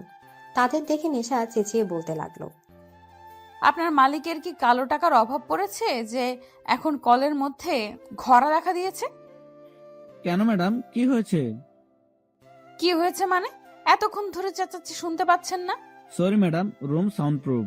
হোয়াট? তাহলে এতক্ষণ ধরে যে আমি চেঁচালাম তা শুধু শুধুই ছিল? খামোখা মাথা ব্যথা ধরালাম? ধুর, এত কথা বাদ সাত। এখন দেখুন আমার কলে পানি আসছে না কেন। ওকে ম্যাডাম, আমি দেখছি। একটা গার্ড চলে গেল। নেশা রুমে ঢোকার সময় পাশের রুমের দরজা খোলা দেখলো। ভেতরেও কেউ নেই মনে হচ্ছে। এই সুযোগে নেশা নিজের কাপড় নিয়ে পাশের রুমে চলে গেল। রুমে কেউ নেই। নেশা একটা স্বস্তির নিঃশ্বাস ফেলে ওয়াশরুমে ঢুকে পড়ল। দরজা নক করেই সামনে তাকাতেই নেশার চোখ চড়ক গাছ।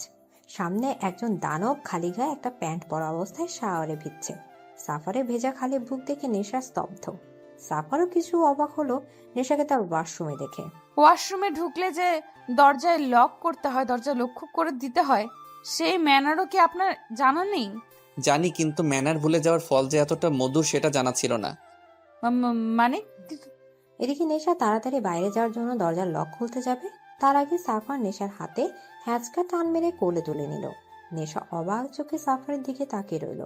সাফার নেশাকে শাওয়ারের নিচে এনে নামিয়ে দিল। নেশা মৃদু কণ্ঠে বলল, কি করছেন? ইস! নেশা ঠোঁটে আঙুল দিয়ে তাকে চুপ করিয়ে দিল। নেশার কোমর জড়িয়ে ধরে তাকে টেনে নিজের শরীরের সাথে মিশিয়ে নিল সাফার।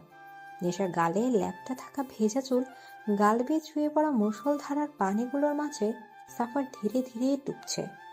নেশার স্নিগ্ধ ঠোঁট বেয়ে যাওয়া পানিগুলো যেন সাফার খুব বেশি টানছে। কি আছে এই মেয়ের মধ্যে?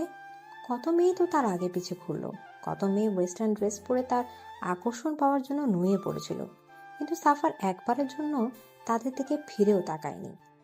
তারা কোনোভাবে সাফারকে তাদের মোহ ফেলতে পারেনি। কিন্তু এই মেয়ে, এই সাধারণ মেয়েটার মাঝে কি এমন আছে যাতে সাফার বারবার নেশাগ্রস্ত হচ্ছে, মাতাল হয়ে যাচ্ছে? মারাত্মকই নেশা। সাফার খুঁজে পাচ্ছে এই মাতাল করা নেশাটা আসলে কি। সাফার নেশার গালে হাত রাখলো। নেশা কেঁপে উঠল। সাফারের এই মাতাল করার দৃষ্টি সে নিজেই মাতাল হয়ে যাচ্ছে। বুকে টিপ টিপ শব্দটা যেন গর্জন করছে। ডুবে যাচ্ছে সে সাফারের মাঝে। সাফার তার হাত ধীরে ধীরে নেশার কানের পেছনে এনে তার চুলের মাঝে ডুবিয়ে দিয়ে ধীরে ধীরে নেশার স্নিগ্ধ ঠোঁটের দিকে এগোতে লাগলো। নেশার শ্বাস ঘন এলো। কি হচ্ছে তার সাথে? সাফার তার ঠোঁটের কাছাকাছি আসতে সে মুখ ঘুরিয়ে নিল। সাফার থমকে গেল। আমার ঠান্ডা লাগছে। নেশার কথা শুনে সাফার নেশার থেকে দূরে গিয়ে অন্যদিকে ঘুরে দাঁড়ালো। নেশা সেখান থেকে চলে আসতে যাবে তার আগেই সাফার নেশার হাত ধরে ফেলে। কোথায় যাচ্ছ? চোখ মুখ লাল করে বলল সাফার। আমার রুমে। সাফার নেশার হাতে হ্যাচকা টান মেরে নিজের কাছে এনে দাঁতে দাঁত চেপে বলল, ইডিয়েট, এই অবস্থায় বাইরে মেরে ফেলবো। এখানে চেঞ্জ করে নাও, আমি বাইরে ওয়েট করছি। বলেই সাফার বাইরে বেরিয়ে গেল। নেশা তার যাওয়ার দিকে তাকিয়ে রইল। নেশা পুরো রুম পায়চারি করছে। আজ সারাদিন সাফার তার সাথে দেখা করতে আসেনি। গার্ড এসে খাবার দিয়ে গেছে। এত রাত হলো তবু একবারের জন্য এলো না।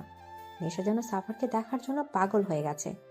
আচ্ছা, সাফারিকে একবারের জন্য নেশাকে দেখার ইচ্ছে হচ্ছে না? কেন একবারও তাকে দেখতে এলো না? নেশা আর থাকতে না পেরে রুম থেকে বেরিয়ে গেল। গার্ডদের সাফারের কথা জিজ্ঞাসা করলে তারা নিচে যেতে বলে। নেশা ধীরে ধীরে ডাইনিং রুমের দিকে গেল। সেখানে গিয়ে যা দেখলো তাতে নেশা স্তব্ধ হয়ে গেল। সাফারের সামনে একজন ক্ষত বিক্ষত হয়ে পড়ে আছে, আর সাফারের হাতে থাকা গান দিয়ে এখনো ধোয়া বেরোচ্ছে। গাছরা এসে লাশটাকে নিয়ে চলে গেল। নেশা সেখানে দাঁড়িয়ে রইল। কিছুক্ষণ পর সাফার নিজের রুমে যাওয়ার জন্য উপরে আসতেই নেশাকে দেখে থমকে গেল, কিন্তু কিছু না বলে আবার হেঁটে নিজের রুমে চলে গেল। নেশা সাফারের পিছু পিছু যেতে লাগলো। কেন এইভাবে মানুষ মারেন আপনি? কি শান্তি পান এতে? প্লিজ এইসব খুন খারাপি বন্ধ করে দিন। এসব যে ঠিক নয়, এতে জীবনের ঝুঁকি থাকে। কেন এত রিস্ক নিয়ে এইসব কাজ করেন? প্লিজ এইসব কাজ ছেড়ে দিন। আর কিছু বলার আগে সাফার রেগে নেশাকে দেয়ালের সাথে শক্ত করে চেপে ধরল। দাঁতে দাঁত পিষে বলতে লাগলো, কোন অধিকারে আমাকে এসব বলছো তুমি? সেমি, কোন অধিকারে? সাফারের কথা শুনে নেশার চোখ ছলছল করে উঠল। বারবার ব্যথায় কুকুরে উঠছে সে। সত্যি তো, কোনো অধিকারে সে সাফারকে এসব কথা বলছে? সে না হয় সাফারকে ভালোবাসে, কিন্তু সাফার সে তো আর তাকে ভালোবাসে না। বাসলে হয়তো এইভাবে অধিকারের কথা বলতো না। নেশা ঠোঁট কাঁপিয়ে কাঁদতে কাঁদতে বলতে লাগলো, আসলে সরি। সত্যি তো আপনার উপর তো আমার কোনো অধিকার নেই। আমি কে আপনাকে এইসব কথা বলার? আর কখনো এমন হবে না। সরি। কথাটা শেষ হওয়ার আগে সাফার নেশার ঠোঁট দখল করে নিল। নেশার ঠোঁটের উপর যেন সব রাগ ছাড়তে লাগলো। নেশা ব্যথায় কুকড়ে গেল। সাফারকে নিজের থেকে সরানোর চেষ্টায় বারবার বিফল হচ্ছে। ধীরে ধীরে সাফার রাগ কমিয়ে ভালোবাসার সাথে নেশাতে ডুবতে লাগলো। ভালোবাসার চাদরে জড়িয়ে নিতে লাগলো নেশাকে।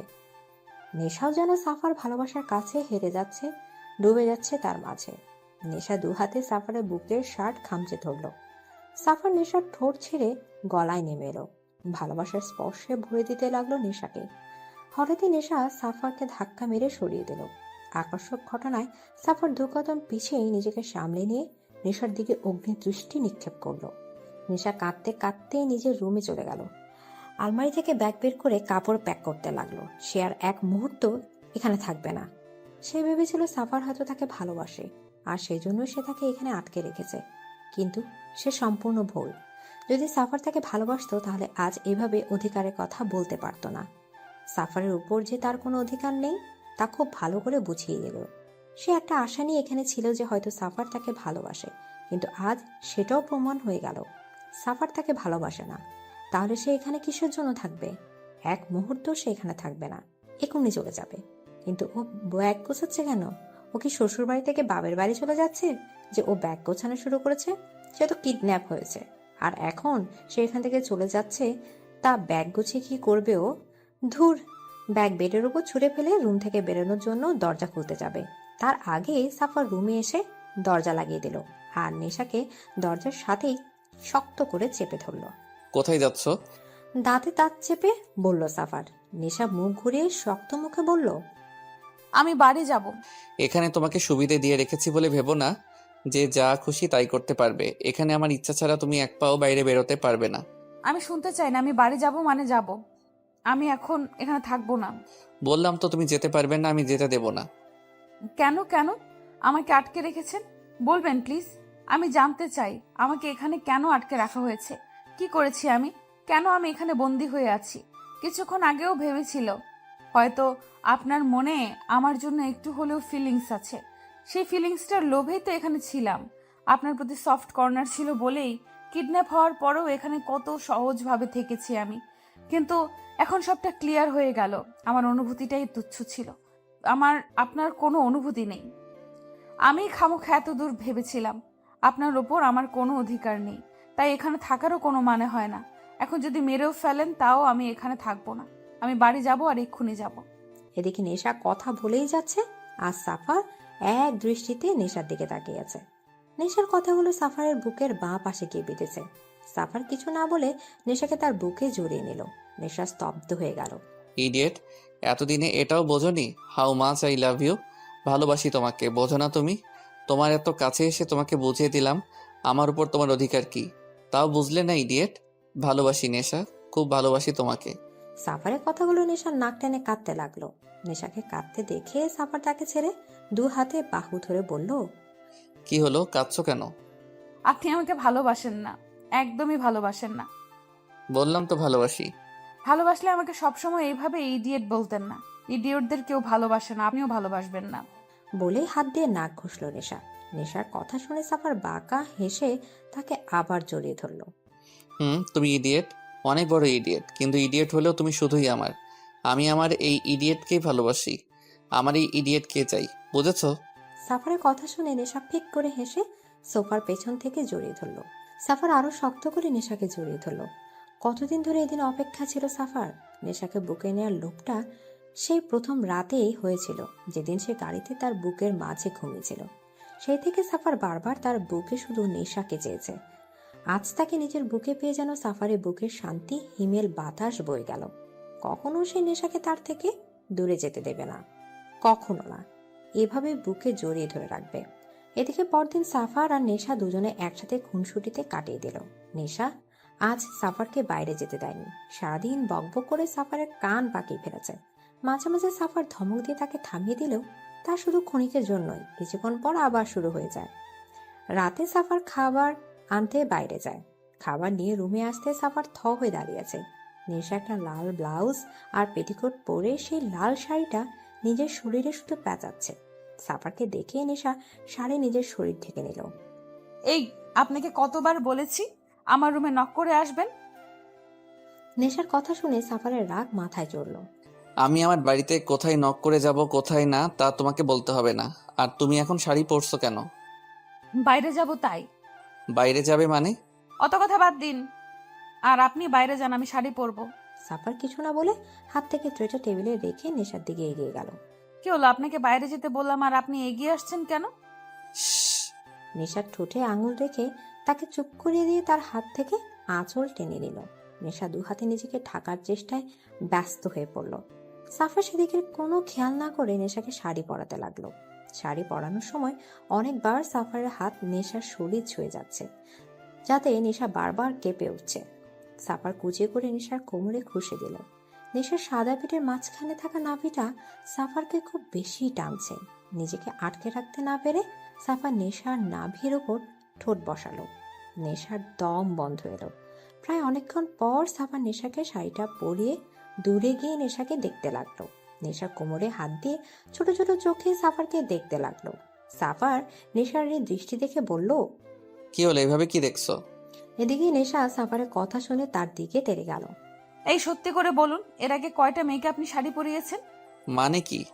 মানে কি মানে? আপনি এত সুন্দর করে শাড়ি পরানো কোথা থেকে শিখলেন? নিশ্চয়ই এর আগে কোনো মেয়েকে এভাবে শাড়ি পরিয়েছেন। আমি কোনো মেয়েকে কেন শাড়ি পরাতে যাব? যে কারণে আমাকে পরালেন। তোমার সাথে অন্য কারো তুলনা তুমি কেন করছো? করতে হচ্ছে। আপনি বলুন, আপনি সুন্দর করে শাড়ি পরানো কোথায় শিখলেন? আমি জানতাম তুমি শাড়ি পরতে পারো না, তাই শাড়িটা যখন তুমি পরবে তখন যে তোমাকে হেল্প করতে হবে তা আমি খুব ভালো করেই জানতাম, তাই ইন্টারনেটে আগে থেকেই শিখে রেখেছি। সত্যি? তো ও সরি। সাফার এবার রাগী চোখে নেশার দিকে তাকালো। এ প্রথম ও কাউকে কৈফিয়ত দিল, আর প্রথমবার কাউকে ভয়ও পেল। সাফার নেশা রাস্তার ধার ঘেঁষে হাঁটছে। সাফার বারণ করার পরও নেশা কোনো বাধা মানেনি। তার নাকি ঘরের মধ্যে বসে থাকতে থাকতে দম বন্ধ হয়ে আসছে। সে আজ বাইরে পরিবেশ অনুভব করবে। তাই না চাওয়া সত্ত্বেও সাফারকে নেশাকে সাথে নিয়ে বেরোতে হলো। নেশা আইসক্রিম খাচ্ছে আর বক বক করছে। সাফার চুপচাপ তার কথা শুনছে। নেশার বকবকানে গুলোই ও নেশায় পড়ে গেছে সাফার। সে খুব ভালো করে বুঝে গেছে নেশা ছাড়া সে আর কিচ্ছু নয়। নেশাই তার সবকিছু। নেশাকে ছাড়া সে এক মুহূর্ত থাকতে পারবে না। নেশার নিঃশ্বাসের শব্দ না শুনতে তার শ্বাস নেওয়া কঠিন হয়ে পড়ে। মারাত্মকভাবে নেশায় পড়ে গেছে। এই নেশা থেকে বেরোনো সাফারের সাধ্য নেই, আর সে কখনোই নেশা থেকে বেরোতেও চায় না।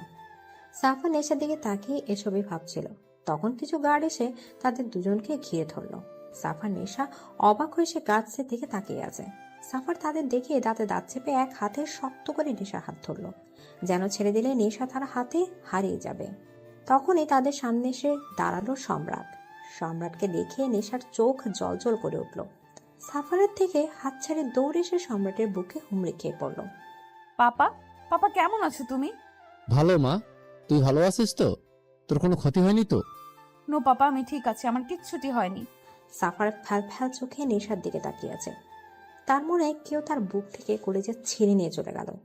নেশার হারানোর ভয়টা তার সত্যি হতে চলেছে। এমন সময় হঠাৎই পেছন থেকে একটা গার্ডস এসে গান দিয়ে সাফারের মাথায় আঘাত করলো। সাফার মাথায় আঘাত পেয়ে হাঁটু গেড়ে রাস্তায় বসে পড়ল। সাফারকে আঘাত করতে দেখে নেশা বিচলিত হয়ে উঠল। পাপা পাপা, ওনাকে মারছে ওরা, ওনাকে মারতে বারণ করো, উনি কিছু করেনি, বিশ্বাস করো, উনি কিচ্ছু করেনি। বলেই নেশা দৌড়ে সাফারের কাছে আসতে চাইলে তার আগে সম্রাট তার হাত ধরে ফেলে। অনেক কিছু করেছে ও তোকে ইউজ করে আমাকে ব্ল্যাকমেল করতে চেয়েছিল, কিন্তু ও জানে না এই সম্রাট নিজের পরিবারের জন্য কি কি করতে পারে। সম্রাটের কথা শুনে নেশা স্তব্ধ হয়ে গেল। কি বলছে সম্রাট? সাফার তাকে ইউজ করেছে? নো পাপা, তোমার কোথাও ভুল হচ্ছে। তুই ওকে চিনিস না, ও পারে না, এমন কোনো কাজ নেই। তুই চল আমার সাথে। নেশা টানতে টানতে নিয়ে গেল সম্রাট। নেশা প্রাণহীন দৃষ্টিতে সাফারের দিকে তাকিয়ে আছে। সাফার তাকে ইউজ করেছে কথাটা যেন সে মানতেই পারছে না। অন্যদিকে গার্ড সাফারকে একের পর এক আঘাত করেই যাচ্ছে, কিন্তু সাফারের দৃষ্টি নেশার দিকে। আজ তার ভয় সত্যি হলো। নেশাকে সে হারিয়ে ফেলল। এই হারিয়ে ফেলার ভয়ে তো কাল সম্রাটের গোপন দূতকে মেরেছিল, কিন্তু তবুও সে নেশাকে আটকে রাখতে পারল না। নেশা চলে গেলে সাফার দাঁত মুখ শক্ত করে গার্ডসদের দিকে তাকায়। গার্ডসরা ভয়ে একটু পিছিয়ে যায়। পরের দিন নেশা ভার্সিটি যাওয়ার নামে সাফারের বাড়ি যায়। নেশা রুমে ঢুকে দেখে সাফার অন্য পাশে ঘুরে দাঁড়িয়ে আছে। সাফার পকেটে 2 হাত রেখে থাই গ্লাস ভেদ করে বাইরের শহর দেখতে ব্যস্ত। এমন সময় কাঁধে কারো স্পর্শ পেয়ে পেছনে ঘুরে যাকে দেখলো তাতে সাফার শকড। নেশা তার সামনে দাঁড়িয়ে আছে, সেজন্য বিশ্বাসই করতে পারছে না। সাফারের মাথায় ব্যান্ডেজ দেখে নেশার চোখ ছলছল করে উঠল। নেশা, কেন ঠকালেন আমায়? কি বলছো এসব? কেন ঠকালেন আমায়? ভালোবাসার নামে ইউজ করলেন আমাকে। কেন আপনাকে ভালোবাসার এত বড় শাস্তি দিলেন আমাকে? নেশা, বিশ্বাস করো, আমি তোমাকে ব্যবহার করিনি। বন্ধ করুন আপনার নাটক। এখনো কি আপনার কার্যসিদ্ধি বাকি? এখনো আমাকে ইউজ করতে চাইছেন? ভালোবাসার নামে মিথ্যা কথা না বললেও পারতেন। কিডন্যাপ করে এনে দড়ি দিয়ে বেঁধে রাখতেন, সারাদিন না খাইয়ে রাখতেন, তাতেও তো হতো। হ্যাঁ, কষ্ট হতো আমার, কিন্তু এতটাও হতো না। আমার যে দম বন্ধ হয়ে আসছে। আপনি কি করে পারলেন আমার অনুভূতিগুলো নিয়ে খেলতে? নেশা, একবার আমার কথাটা শোনো। বলে যে নেশাকে ধরতে যাবে তখনই নেশা সরে গেল। Don't touch me. আমারই ভুল ছিল, আমি আপনাকে ভালোবেসেছি। ভুলে গেছিলাম আপনি একজন মাফিয়া। মাফিয়ারা সবসময় স্বার্থপর হয়। যারা নিজ স্বার্থে মানুষ খুন করতে পারে তারা কিভাবে কাউকে ভালোবাসতে পারবে? নেশা, আমি শুধু আপনাকে এক ঝলক দেখার জন্য এসেছিলাম। দেখা হয়ে গেছে, আমি চলে যাচ্ছি। আর কখনো আমার দেখা হবে না। আমি আপনার মুখও দেখতে চাই না। বলেই নেশা রুম থেকে বেরিয়ে গেল। নেশা, নেশা, লিসেন টু মি। সাফার পেছন থেকে ডাকার পরও নেশা তার কোনো কথা না শুনে বাড়ি থেকে বেরিয়ে গেল। সাফারের এখন নিজেকে অসহায় মনে হচ্ছে। যেভাবে হোক নেশার রাগ ভাঙাতেই হবে। নেশা তাকে ভুল বুঝেছে, এটা সে কিছুতেই মানতে পারছে না। যে করে হোক নেশাকে বোঝাতে হবে সাফার সত্যি তাকে কতটা ভালোবাসে। নেশা দোটানায় পড়েছে। কি করবে ও? কাকে বিশ্বাস করবে? তার বাবা তাকে কখনোই মিথ্যে বলবে না, সেটা সে খুব ভালো করেই জানে। অন্যদিকে সাফারকেও অবিশ্বাস করতে পারছে না। কোন দিকে যাবে? নেশা সাফারকে ছাড়া থাকতে পারবে না। যতই হোক ভালো তো তাকেই বাসে। নেশা ভার্সিটি থেকে বেরোনোর সময় ভার্সিটির দরজা চোখ পড়তেই অবাকের সপ্তম আকাশে পৌঁছালো সে। এসে কাকে দেখছে? এ কি সাফার? সত্যি কি তার সামনে সাফার দাঁড়িয়ে আছে? ভার্সিটির সামনে কালো টি শার্টের উপর কালো শার্ট আর কালো গ্যাভার্ডিং এর প্যান্ট, চোখে কালো সানগ্লাস পরে কালো বাইকের উপর বসে আছে। পুরো হিরো লাগছে।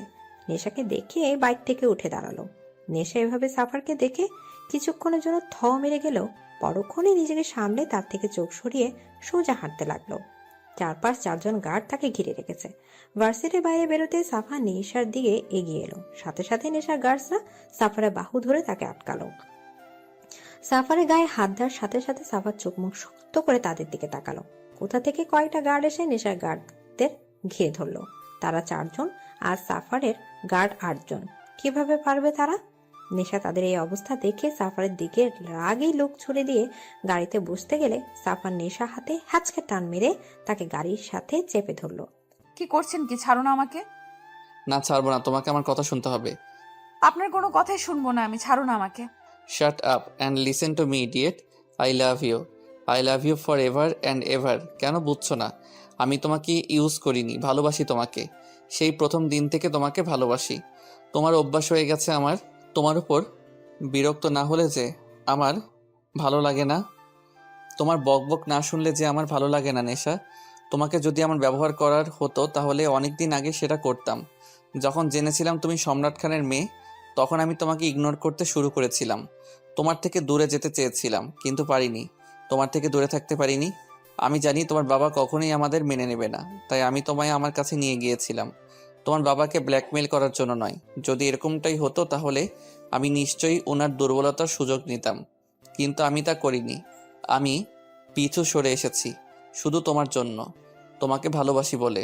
প্লিজ আমাকে ভুল বোঝো না নেশা, আমি সত্যিই তোমাকে ভালোবাসি। হয়েছে, আপনার ড্রামা শেষ হয়েছে। আমাকে ইউজ করা এখনো বাকি আছে আপনার, যে এখনো ড্রামা চালিয়েই যাচ্ছেন।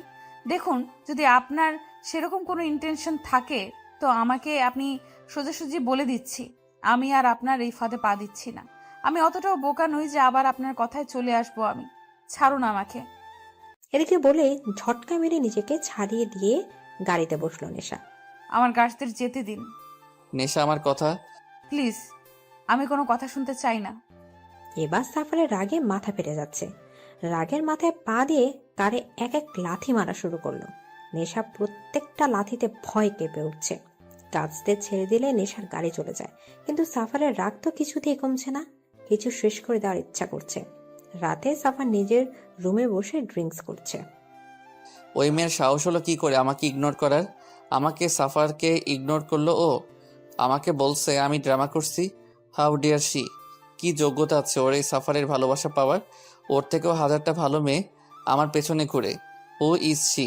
ওকে আমাকে ইগনোর করার? এত করে বলার পরেও শুনলো না। ওকে শুনতে হবে না। এই সাফার কারো পরোয়া করে না। ওর মতো তুচ্ছ মেয়ে আমি কেন কষ্ট পাবো? ওর থেকে হাজার গুণে ভালো মেয়ে আমার কাছে আসার জন্য মরে যাচ্ছে। আমি কিনা তাকে মানানোর জন্য গেলাম। This is too much. আর কখনো ওই মেয়ের কথা ভাববো না আমি। চলে গিয়েছে তো কি হয়েছে? এই সাফারে কারো পরোয়া করে না।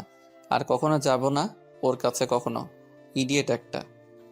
পরের দিন বিকেলে নেশার বাড়ির সামনে সাফার বাইক নিয়ে দাঁড়িয়ে আছে। নেশা আজ ভার্সিটি যায়নি, যার কারণে তাকে বাড়িতে আসতে হলো। সে কখন থেকে বসে আছে সাফার, কিন্তু নেশার টিকিটেরও দেখা মিলছে না। ও এক দৃষ্টিতে নেশার রুমের বারান্দার দিকে তাকিয়ে আছে। এমন সময় নেশা 2 হাত উপরে করে হামি নিতে নিতে বারান্দা এলো। নেশাকে দেখে সাফার অটোমেটিক দাঁড়িয়ে পড়লো। বুকের ভেতর থকথক আওয়াজ শুরু হলো। একটা pink colour ladies T-shirt আর পায়জামা পরা চুলগুলো এলোমেলো ঘুম ঘুম চোখে ছোট বাচ্চাদের মতো বারান্দায় এসে দাঁড়ালো। নেশার এই কিউটনেস যে সাফারকে ঘায়াল করছে সেদিকে তার খেয়ালই নেই। নেশা বারান্দার রেলিংয়ে হাত রেখে চারদিক দেখতে দেখতে হঠাৎই সাফারের দিকে চোখ গেল। সাফারকে দেখে নেশা ভূত দেখার মতো চমকে উঠে দূর দূর করে সোজা রুমে চলে যায়। এসে কাকে দেখলো? স্বপ্ন দেখছে না তো? সাফার তাদের বাড়ির সামনে। ও গড! একবার যদি তাকে নেশার বাবা দেখে ফেলে, লঙ্কা কাণ্ড বেঁধে যাবে। এখন সে কি করবে? এক হাত কোমরে আর হাতের আঙুল দাঁত দিয়ে কামড়ে ধরে রুমের মধ্যে পায়চারি করছে নেশা। চিন্তায় সে মরে যাচ্ছে। এদিকে সাফার বিরক্তির চরম পর্যায়ে পৌঁছে গেছে। সাচে ইডিয়েট গার্ল। এইভাবে ভেতরে যাওয়ার কি মানে? একটু যে মন ভরে দেখবো তাতেও এই মেয়েটার প্রবলেম। একে নিয়ে যে কি করব। সাফার পকেট থেকে ফোন বের করে নেশাকে ফোন দিল। নেশা পায়চারি করছিল, এমন সময় ফোন বেজে ওঠে। সাথে সাথে নেশা চমকে ওঠে। উফ, এই ফোনটাও এখন নেশাকে ভয় দেখানো শুরু করলো। ফোন হাতে নিয়ে দেখে আননোন নাম্বার। নেশা প্রচন্ড বিরক্তির সাথে ফোন রিসিভ করলো। ফোন কানে দেওয়ার সাথে সাথে বকুনির বর্ষণ বয়ে এলো কানে। এই মেয়ে, তোমার প্রবলেম কি? ভেতরে চলে গেলে কেন?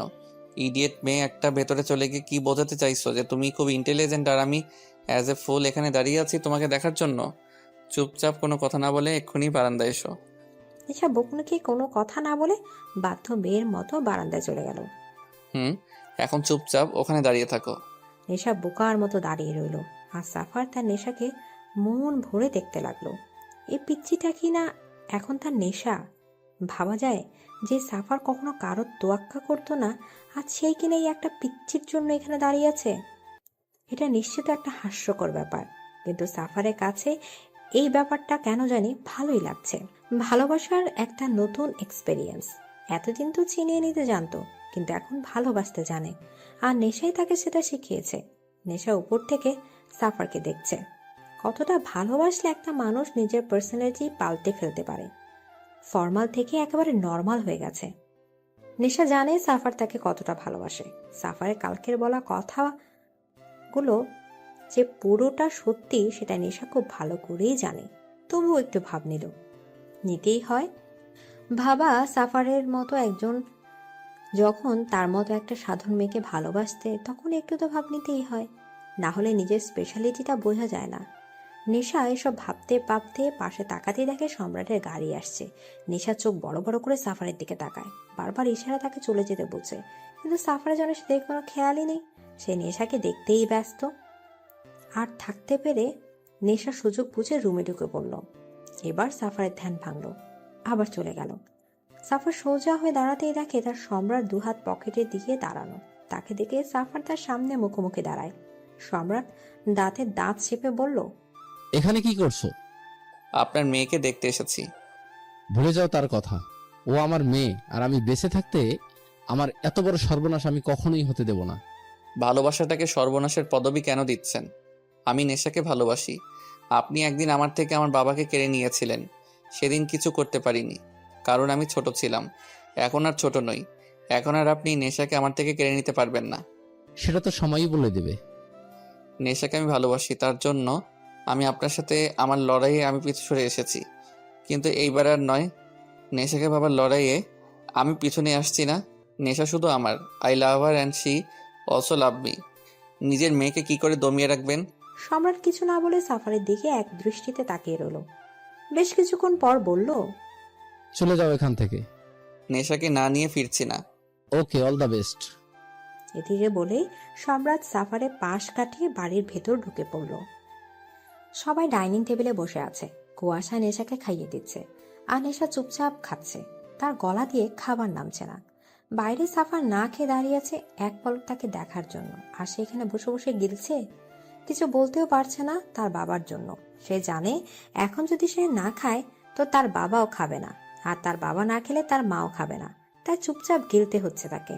কোনো রকম একটুখানি খেয়ে নেশা বলল, হয়েছে, আর খাবো না। হয়েছে মানে? কিছুই তো খেলি না। আমার পেট ভরে গেছে মা, আর খেতে পারবো না। বলেই আর কাউকে কিছু বলার সুযোগ না দিয়ে সেখান থেকে চলে গেল। সম্রাট কুয়াশা তার যাওয়ার দিকে তাকিয়ে রইল। মেয়েটা দুদিনে কেমন চুপসে গেছে। অন্য দিনে হলে এতক্ষণে কথা বলে তাদের কান পাকিয়ে দিত, একাই পুরো বাড়ি মাতিয়ে রাখতো। কিন্তু আজ একটা কথাও মুখ ফুটে বলল না। আজ মেয়েটা বাড়িতে থেকেও কেমন যেন বাড়িটা ফাঁকা ফাঁকা লাগছে। সম্রাট হাত ধুয়ে উঠে গেল। কোথায় যাচ্ছেন? নিজের মেয়ের ভবিষ্যৎ ঠিক করতে। বলে বাড়ির বাইরে চলে গেল। কুয়াশা একটা দীর্ঘশ্বাস ফেল। সম্রাট এসে সাফারের সামনে দাঁড়ালো। সম্রাটকে দেখেও না দেখার ভান করে বসে রইল সাফার। কেন চলে যাচ্ছ না এখান থেকে? বলেছি তো, নেশাকে ছাড়া আমি কোথাও যাব না। কেন এমন করছো? ভালোবাসি তাই। তুমি যে নেশাকে ভালোবাসো তা আমি কি করে বিশ্বাস করব? তুমি তো সবসময় আমার উপর প্রতিশোধ নিতেই মেতে আছো। কি বলতে পারি, এটাও তোমার একটা চাল নয়? আপনার বিশ্বাস করা আর না করাতে আমার কোনো যায় আসে না।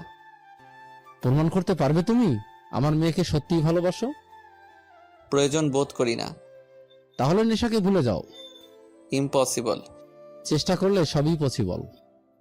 আমি সেই চেষ্টাটা করতে চাই না। আমার মেয়ের জন্য তুমি তোমার কালো দুনিয়ার ক্ষমতা ছাড়তে পারবে? সম্রাটের কথা শুনে সাফার একবার তার দিকে তাকিয়ে আবার অন্যদিকে তাকালো।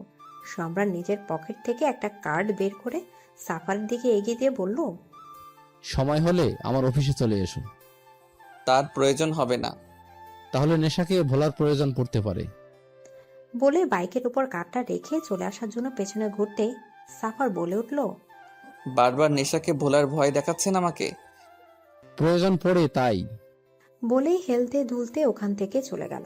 সাফার সেদিক থেকে চোখ সরিয়ে পকেট থেকে ফোন বের করে নেশাকে কল করলো।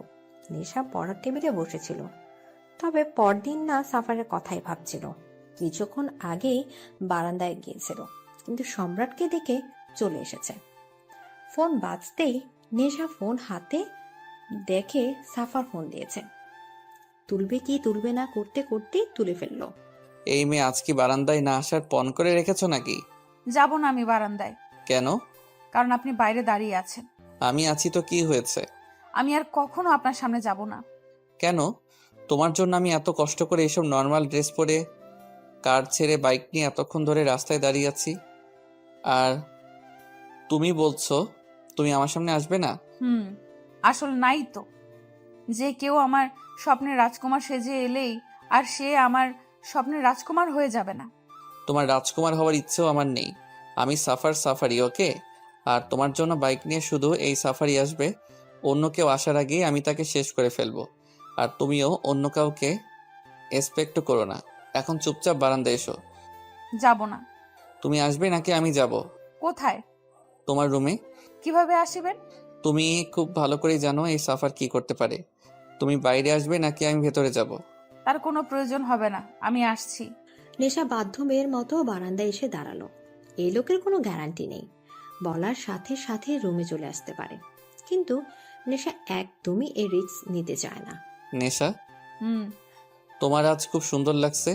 কথাটা শোনার সাথে সাথে নেশার বুক ধক করে উঠল। সাফার এক দৃষ্টিতে তার দিকে তাকিয়ে আছে। নেশা কোনো রকম কাপা গলায় বলল, চলে যান প্লিজ। এই দূরত্বটা সহ্য হচ্ছে না নেশা, তোমার অভ্যাস হয়ে গেছে আমার। নেশা চুপ করে সাফারের কথা শুনছে। খুব তাড়াতাড়ি তোমায় নিজের করে আনবো, আই প্রমিস ইউ। বলে ফোন রেখে দিল সাফার। নেশার থাকতে না পেরে রুমে চলে গেল। তার খুব কান্না পাচ্ছে। সাফারের প্রত্যেকটা কথায় মায়া জড়ানো আছে, যা তাকে সাফারের কাছে ভীষণ ভাবে টানছে। সাফারও চুপচাপ বাইক স্টার্ট দিয়ে সেখান থেকে চলে গেল। কিছুদিন পর সাফার সম্রাটের অফিসে এসে হাজির হলো। রিসেপশনে গিয়ে সম্রাটের কেবিন নাম্বার নিয়ে সেদিকে গেল। সম্রাট নিজের কেবিনে বসেছিল। সিটি ফুটেজে সাফারকে আসতে দেখে বাঁকা হেসে বলল, আমি জানতাম তুমি আসবে সাফার। এবার দেখো এই সম্রাট এখন কি করে। সাফার সম্রাটের কেবিন খুঁজে ভেতরে ঢুকে পড়ে। কারো কেবিনে আসতে হলে নক করে আসতে, আর যারা এটা জানে না তাদের ম্যানারলেস বলা হয়। সাফার সম্রাটের কথা শুনে নিজের রাগ দমন করে আবার দরজার কাছে গিয়ে বলে, মে আই কাম ইন? কথাটা কেমন জানি ফিল হলো না আমার। এদিকে সাফার দাঁতে দাঁত চেপে চোখ বন্ধ করে নিজের রাগ গিলে বলল, may I come in sir?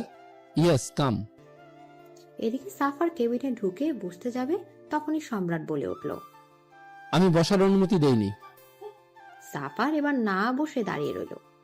আপনি আমাকে আসতে বলেছিলেন, আমি এসেছি। তোমার কাগজপত্র। কিসের?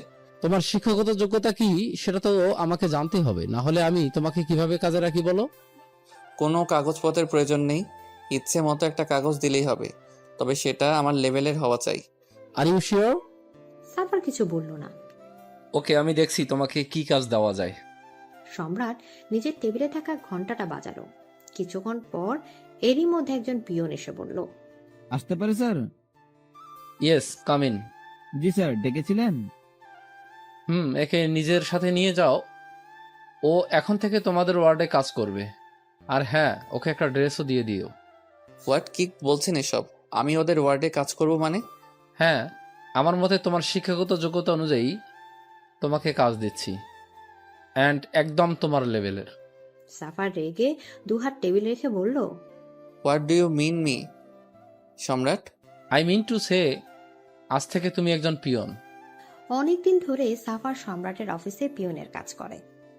একই তো সে এসব কাজে অভ্যস্ত নয়, তার উপর আবার তার নিজের রাগের উপর কন্ট্রোল নেই।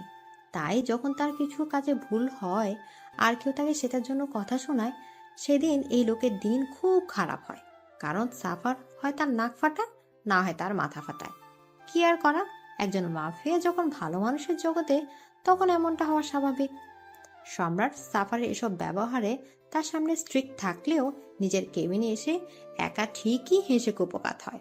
কারণ একটা সময় ছিল যখন সে নিজেও বারবার এই ঘটনার সম্মুখীন হয়েছে। আজ সে আর একজনকে দেখছে ঠিক তারই মতো। হঠাৎ একদিন সম্রাট সাফারকে নিজের কেবিনে ডেকে পাঠায়। সাফার এলে তার সামনে টেবিলে একটা কার্ড ছুঁড়ে মারে। সাফার কার্ডটা হাতে নিয়ে বলে, হোয়াট ইজ দিস? বিয়ের কার্ড। বিয়ের কার্ড কার? নেশার। হোয়াট, কি বলছেন কি আপনি? নেশার বিয়ে মানে? নেশার বিয়ে মানে নেশার বিয়ে, এতে না বোঝার মতো কি আছে? আর ছেলে আমার ভীষণ পছন্দের, তাই দেরি না করে বিয়ের ডেট ফিক্স করে দিয়েছে। বিয়ের দিন চলে এসো। আপনি মজা করছেন আমার সাথে? আমি নেশার জন্য এখানে পড়ে আছি আর আপনি বলছেন নেশার বিয়ে, আবার সেই বিয়েতে আমাকে ইনভাইটও করছেন। কেন ইনভাইট করা উচিত হয়নি বুঝি? তবে আমার তো মনে হয় সেই বিয়েতে তোমার থাকাটা খুব দরকার। ইনফ্যাক্ট চিফ গেস্ট হয়ে থাকা দরকার তোমার। বন্ধ করুন আপনার এসব মজা। আমি এতদিন এত সব কিছু সহ্য করছি শুধুমাত্র নেশাকে পাওয়ার জন্য। ওয়েট ওয়েট ওয়েট, কি বললে তুমি? তুমি আর সহ্য করছো? একটা কথা তোমাকে ক্লিয়ার করে দেই, তুমি কিছু সহ্য করনি, বরং আমি তোমাকে সহ্য করেছি। ওকে? আর এখন আমার সহ্যের সীমা ছাড়িয়ে গেছো। সো আমি তোমার উপর কিছুতেই ডিপেন্ড করতে পারি না। তাই তুমি এখন থেকে অফিসে না আসলেই খুশি হব। আর হ্যাঁ, বিয়েতে অবশ্যই মনে করে চলে আসবে। Best of luck. বলে সম্রাট বেরিয়ে যেতে লাগলো।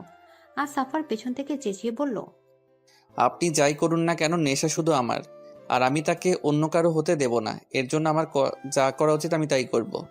আর পছন্দ করা ছেলেকেও আমি শেষ করে দেব।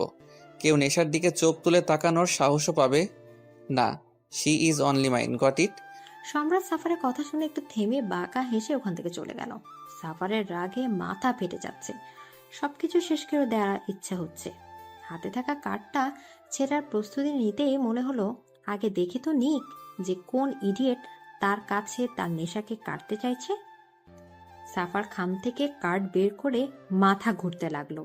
সে স্বপ্ন দেখছে না তো, এ তো নেশার পাশে তারই ছবি, তারই নাম। তার মানে সম্রাট তার সাথে নেশার বিয়ে। সাফার বাম হাতে মাথার পেছনে চুলকাতে চুলকাতে ভাবছে, এই শ্বশুর নামক প্যারাটা তো তাকে নাকানি চুবানি খাইয়েই ছাড়লো। আজ সাফার আর নেশার বিয়ে সম্পন্ন হলো। বিদায়ের সময় নেশা তার মাকে জড়িয়ে ধরে অনেক কেঁদেছে। কুয়াশা তার চোখের জল মুছিয়ে দিয়ে বাইরে নিয়ে এলো। কুয়াশা নিজেই ভেতর থেকে ভেঙে পড়ে, কিন্তু মেয়ের সেটা সে প্রকাশ করতে চায় না।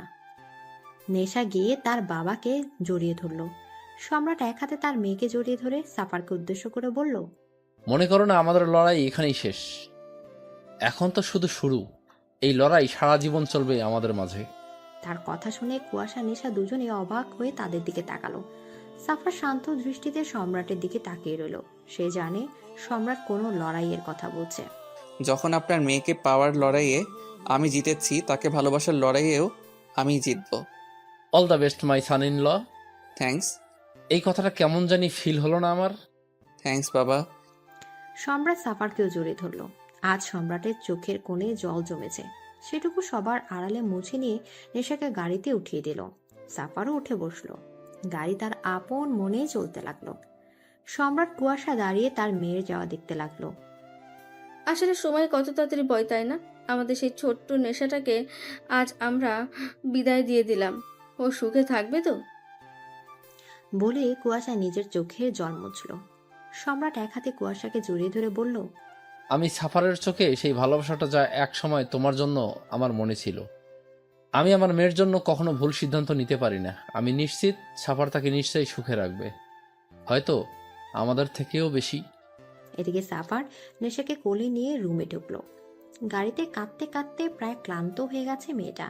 নেশাকে বেডের উপর শুইয়ে তার উপর একটু ঝুঁকে বসলো। আজ আমার অপেক্ষার শেষ হলো। আজ আমি তোমার একদম নিজের করে পেলাম। তবে জানো তো, আমি তোমাকে নিজের করে পাওয়ার জন্য কখনো বিয়ের কথা ভাবিনি। যদি এই জিনিস আগে আমার মাথায় আসতো, তবে অনেক আগেই তোমাকে বিয়ে করে ফেলতাম। তখন দেখার এই প্যারা, মানে বাবা আমাকে কি করে না মেনে থাকতো। নেশার দিকে তাকিয়ে সাফার উঠে গেল। তার বাবাকে ফেরা বলার কারণে যে নেশা রেগে গেছে তা ভালো করে বুঝতে পেরেছে সাফার। তাই প্রসঙ্গ পাল্টানোর জন্য বলল, নেশা, তুমি ফ্রেশ হয়ে নাও। এই ভারী সাজে আর কতক্ষণ থাকবে? কেন, আমাকে কি এই সাজে ভালো লাগছে না বুঝি? নেশার কথা শুনে সাফার নেশার একদম কাছে গিয়ে বলল, তুমি যদি পেতনির সাজেও থাকো তাহলেও আমি তোমার নেশাতে ডুবে থাকবো, যেমনটা এখন আছি। নেশা সাফারের কথা শুনে কিছুক্ষণ চুপ থেকে রেগে সাফারের বুকে মারতে মারতে বলল, ইউ, আপনি আমাকে পেতনি বললেন? সাফার হাসতে হাসতে নেশার হাত দুটো টেনে বেডে শুয়ে দিয়ে তার উপর আধশোয়া হয়ে বলল, তুমি পেতনি হলেও শুধুই আমার, বুঝেছো? বলে নেশার নাকে নাক ঘষল সাফার। তার কথা শুনে নেশার লজ্জায় যায় যায় অবস্থা। নেশার লজ্জা মাখা মুখ থেকে সাফারের সবকিছু এলোমেলো হয়ে গেল। তার আর কোনো দিকে খেয়াল নেই। সে শুধু এখন নেশাতেই ডুবতে আর নেশায় মেতে আছে। ওরা ভালোবাসা